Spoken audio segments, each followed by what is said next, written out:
Right, మరో breaking news చూస్తున్నాం. తెలంగాణలో ఇంటర్ హాల్ టికెట్ల జారీలో సమస్యలు తలెత్తాయి.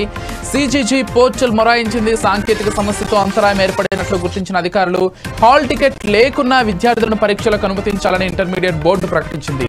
ఫీజు చెల్లించిన వారితో పాటు చెల్లించని విద్యార్థుల జాబితాలను సిద్ధం చేయడంతో పాటు హాల్ టికెట్ రాని వారి జాబితాను సిద్ధం చేయాలని సిబ్బందిని బోర్డు ఆదేశించింది.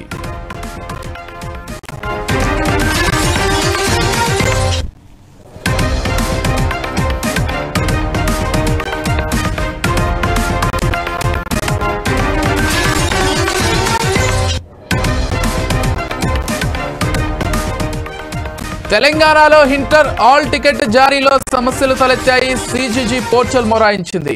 సాంకేతిక సమస్యతో అంతరాయం ఏర్పడినట్లు గుర్తించిన అధికారులు హాల్ టికెట్ లేకున్నా విద్యార్థులను పరీక్షలకు అనుమతించాలని ఇంటర్మీడియట్ బోర్డు ప్రకటించింది. ఫీజు చెల్లించని వారితో పాటు చెల్లించని విద్యార్థుల జాబితాను సిద్ధం చేయడంతో పాటు హాల్ టికెట్ రాని వారి జాబితాను సిద్ధం చేయాలని సిబ్బందిని బోర్డు ఆదేశించింది.